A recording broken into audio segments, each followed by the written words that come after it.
정지용의 유리창. 정지용 시인의 자기의 경험을 바탕으로 하여서 굉장히 가슴 아픈 시가 유리창이라는 시인데요. 정지용 시인의 유리창이라는 시와 함께 더불어 다른 많은 문학 작품, 즉, 이거 쓰기가 정말 애매한데요. 네, 사랑하는 이가 이승이 아니라 저승으로 떠났다 라고 생각을 해보세요. 이승이 아니라고 저승에 떠났을 때 그때 느끼는 보통 사람의 정서는 바로 굉장히 부정적인 정서겠죠. 이 정서와 닮은, 즉 죽음을 제재로 하여 희척화자의 부정적인 정서를 쓴 다른 연계 작품을 파악하는 게 이 작품을 공부하는 목적이자 이 작품과 같이 연계해서 나올 수 있는 작품들을 공부하는 그 방법이겠죠. 그래서 정지용의 유리창은 정지용의 유리창을 먼저 이해한 후에 얘와 같은 동일한 주제이자 동시에 사랑하는 이를 잃은 후에 느끼는 시적 화자의 정서를, 즉 그리움과 슬픔, 즉 비애의 감정을 담은 시 등을 같이 연계해서 공부하는 게 가장 제대로 된 공부법입니다. 이 유리창이라는 것은 되게 가슴 아픈 시인데요.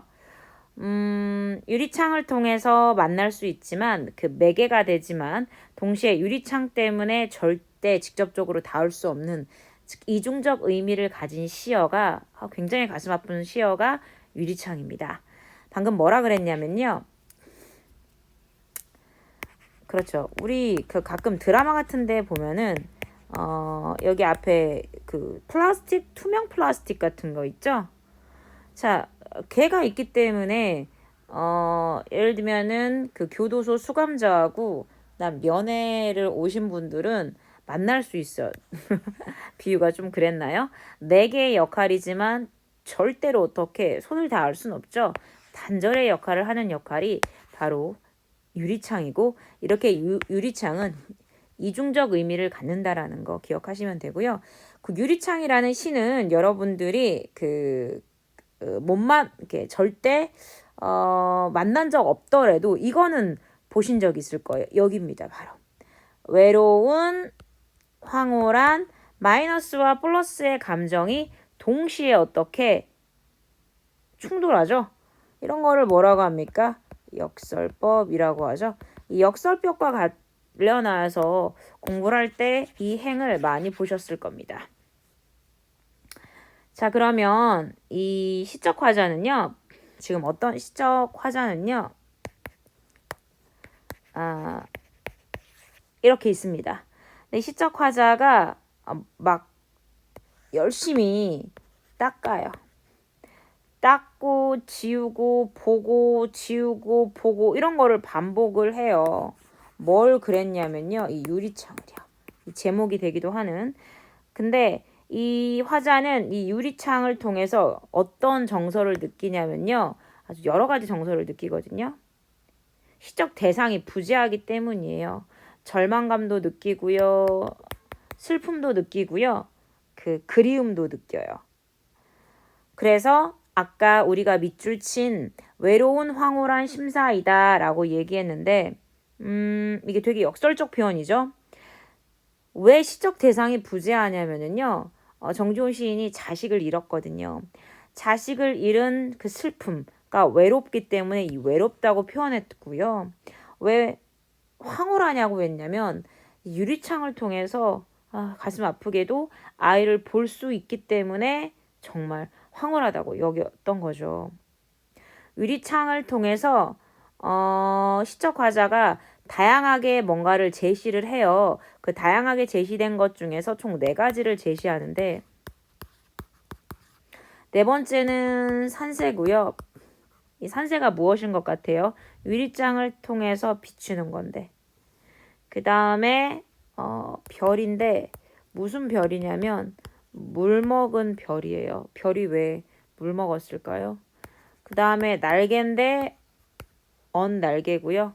그 다음에 차고 슬픈 것. 이것들이 모두 유리창을 통해서 보이는 것들인데 얘는 모두 비유를 통해서 제시되어 있어요. 아까 여기는 역설법 쓰였고요. 여기는 비유법 쓰였는데 이 네 가지는 모두 너무 가슴 아프지만 죽은 아이를 비유한다라는 거 기억하셔야 됩니다. 네, 그럼 저랑 함께 이 시를 한번 시는 감상을 해야 되는 건데 자, 시를 한번 분석해 보도록 하겠습니다. 다시 정지용 시인은요. 자기의 경험을 바탕으로 이 시를 썼어요. 본인은 아버지신데 아버지가 자식을 잃어버렸다고 생각해 보세요. 그럼 시적 화자가 시적 대상을 부재하기 때문에 얼마나 자식이 그립고 얼마나 애통하겠습니까? 그 보고 싶은 자식이 어디 언날개, 산새, 뭐 물먹은 별, 뭐 이런 것 등으로 형상화, 비유가 되어 있는데 근데 아버지는 어디에 있어요? 이승에 있고요. 자식은 저승에 있단 말이에요. 그쵸? 그래서 시적 화자는 자식이 너무 많아 보고 싶어가지고 그런데 이 유리창을 통해서 보지만 유리창이 있기 때문에 동시에 못 보는 이런 역설적 표현을 통해서 그 죽은 아이에 대한 심정을 굉장히 복잡하지만 애절하게 표현하고 있다는 거 체크해야 됩니다. 자, 볼게요. 유리창에 차고 슬픈 것이 어른거린다. 자, 아까 유리는 단절이자 매개 해주는 즉 이승과 저승의 경계이자 단절해주면서 동시에 연결해주는 소통의 매개체의 역할이 바로 유리창입니다. 차고 슬픈 거는 아까도 말씀드렸지만 은유를 한 거고 비유를 한 거고요. 얘는 곧 자기 자식 죽은 아이를 이야기하는 거죠. 유리창에 이승과 저승의 경계에 있는 유리창에 볼 수는 있지만 절대 직접 닿을 수 없는 그 유리창에 차고 슬픈 것, 나의 죽은 아이가 어른거린다. 열없이 붙어서서 입김을 흐리우니 열없이 붙어서서 입김을 흐리우니 길들인 양 언날개를 파닥거린다. 아까 말씀드린 것처럼 언날개 또 무엇? 죽은 아이라고 말씀드렸습니다. 지우고 보고 지우고 보아도 왜 이런 행위를 반복했을까요? 언날개자 차고 슬픈 것이 유리창을 통해서 비춰지는 거거든요. 죽은 아이에 대한 간절한 그리움 이것 때문에 지금 지우고 보고 지우고 보는 거예요. 새까만 밤이라 그랬는데 이 새까만 밤이라는 공간은 죽은 아이가 머물고 있는 공간입니다. 새까만 밤이 밀려나가고 밀려와 부딪히고 물먹은 별, 여기 물먹은 별이 나오네요. 물먹은 별도 역시나 아이입니다. 물먹은 별이 반짝, 직유법, 비유법, 보석처럼 즉 아이의 죽음으로 인한 슬픔을 지금 미적, 심미적 가치로 지금 승화했어요. 슬픔을 아름다움으로 심미적으로 승화했어요. 직유법 표현상의 특징도 있고요. 물먹은 별이 보석처럼 딱 박혀. 밤에 홀로 유리를 닦는 것은 왜 밤에 유리를 닦아요? 애가 보고 싶으니까. 죽은 아이를 어디서 만나요? 유리창으로 보잖아요. 외로운 황홀한 심사위원이 역살법이에요. 왜? 죽은 아이를 만나서 너무너무 황홀하지만 직접적으로 뭐다? 만날 수는 없으니까 단절의 공간이니까 고훈 폐혈관이 찢어진 채로 그렇구나. 아이가 폐가 망가져서 죽었구나. 감정을 직접적으로 제시했습니다. 비애감을요. 영탄법 제시하고 있고요. 너는 시적 대상이죠. 시적 대상이 부재해. 여기 산새처럼 날아갔구나 라고 하면서 영탄법으로 끝내버리고 말았네요. 네, 다시 봐도 너무너무 슬프죠? 네, 맞아요. 그 슬픈 이유는 지금 시적 화자가 처한 시적 시적 화자가 처한 상황이 너무나 비극적이기 때문입니다. 다시 한번 체크해 보도록 하겠습니다. 유리에 차고 슬픈 것이 어린다. 네, 유리에 차고 슬픈 것은 즉 무엇일까요? 예, 실질적인 것은 바로 입김입니다. 입김.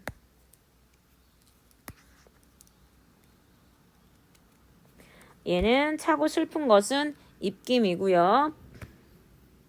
즉 화자가 입김을 죽은 아이의 환영이 뭐냐면은 어떤 영인데 실체하지 않은 거죠. 그러니까 실체하는 거는 입김이야. 근데 아이가 너무 보고 싶어가지고, 그러니까 화자의 입김을 유리창에 왜 하면 입김 생기잖아요. 겨울에 화자의 입김을 죽은 아이의 환영으로 시적 화자가 인식한 거예요. 그리고 죽은 아이를 뭐라고 비유한 거예요? 차고 슬픈 것이라고 비유를 한 거죠. 그럼 다시 일행에서 유리창이라는 것은 단절과 소통의 매개체이고 이승과 저승의 경계에 있는 건데 차고 슬픈 것을 아이라고 비유했다라는 거죠. 왜 이렇게 했냐는 거죠. 화자의 입김을 뭐로? 시적 화자의 자식의 환영으로 인식했다라는 거고, 지금 차고 슬픈 것, 즉 감정을 최대한 여기 일행 같은 경우에는 절제해서 그나마 표현하고 있다라는 것. 시적 화자가 열 없이 붙어 서서 입김을 흐리게 하니 시적 화자가 이런 행동을 한 거예요. 길들인 양, 입김이 주체가 입김이에요. 입김이 길들은 양, 언 날개를 파닥거린다. 아까 시적 화자가 입김, 즉 차고 슬픈 것을 아이라고 인식했고, 맨 마지막 행 여러분들이 체크했을 때 입김이 너는 산새처럼 날아갔구나 라고 했잖아요. 언날개는 산새가 파닥거린다라는 거죠. 이게 왜 그러냐면 여러분 아이의 환영이 입김이라 그랬잖아요. 입김 여러분 버스나 차에서 하면은 모양이 변하잖아요. 이 모양이 변하는 입김의 모습을 지금 아이가 산새로 표현했으니까 날개 입김의 모습이 아이의 환영이 사라지는 모습을, 아이의 환영은 뭔 거야? 입김이고, 입김이 차고 슬픈 것이고, 얘가 시간이 지나면 뭐 하는 거야? 모양이 변하잖아요. 근데 아까 아이를 입김을 산새라고 표현했잖아요. 이 날개가 파닥거리는 건 모양이 변하는 입김의 모습을 표현한 거예요. 즉 아이의 환영이 사라지는 모습을 제시했다고 생각하시면 됩니다. 지우고 보고 지우고 보아도, 왜 지우고 보고 지우고 봐? 죽은 아이의 환영을 보기 위해서 유리를 계속 닦아. 근데 지우고 보고 지우고 보아도 결과적으로 죽음의 세계, 아이의 세계, 새까만 밤, 죽음의 세계에만 마주하게 된다는 거죠. 당연히 화자가 열심히 노력해도 죽음의 세계인 새까만 밤만 마주하기 때문에 여기서 느끼는 화자의 정서는 무슨 정서? 허탈감을 느끼게 되는 겁니다. 허탈감. 새까만 방은 시간적 배경이자 동시에 시적 화자의 절망적 심정을 대변해 줄 수 있는 정서라는 거 기억하시면 되고요. 물 먹은 별. 왜 물 먹은 별일까요? 눈물 고인 눈으로 바라보기 때문에 이 별이라는 것은 죽은 아이를 의미하는 거예요. 눈물 고인 눈으로 바라본 별. 그래서 물 먹은 별이에요. 시적 화자가 죽은 아이가 물 먹은 별이라 그랬죠? 죽은 아이를 죽었으니까 당연히 슬픈 눈물이 그렁그렁한 상태에서 바라보고 있기 때문에 지금 물 먹은 별이라고 표현한 거고요. 물 먹은 별이 반짝 보석처럼 박힌다. 지규법 기억하시면 되고요. 밤에 내가 홀로 유리를 닦는 것은 외로운 황홀한 심사위원이 역설법 외 아이를 잃은 데서 오는 외로움과 그 다음 유리창을 매개로 해서 아이의 환영을 볼 수 있는 데서 오는 황홀함 두 가지 심정을 모두 어떻게 외로운 황홀한 심사위원으로 담았고요. 고혼 폐혈관이 찢어진 채로 너가 아이가 죽은 이유 영탄법 정서를 직접적으로 제시하고 있고요. 너는 산새처럼 산새 아이 3세 잠시 머물다가 떠났어. 날아갔구나. 감정을 직접적으로 영탄법을 통해서 표출하고 있고요. 아까는 그러니까 슬픔과 허탈감, 마지막에는 상실감으로 이 시가 마무리되고 있습니다. 어떻습니까? 정말 좀 슬프죠? 그래서 이 시는 형식이 없는 자유시였고요.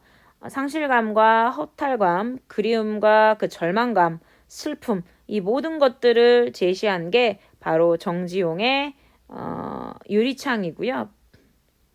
두 가지 상반된 외로움과 슬픔이라는 외로움과 황홀함이라는 상반된 정서가 어우러져 여기 역설법 부분 파트 같은 경우에는 정서를 조금 이렇게 감정을 절제하고 있지만 마지막 같은 경우에는 영탄법을 통해서 정서를 터뜨렸다라는 거 기억하시면 되고요.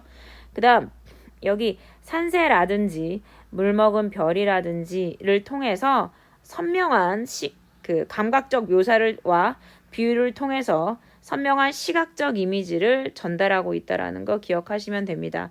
아까 여기 언날개를 파닥파닥거린다라는 부분도 지금 아이의 환영이 사라지는 부분들을 실제 시각적으로 형상화했고 물먹은 별도 마찬가지고 산새도 마찬가지였어요.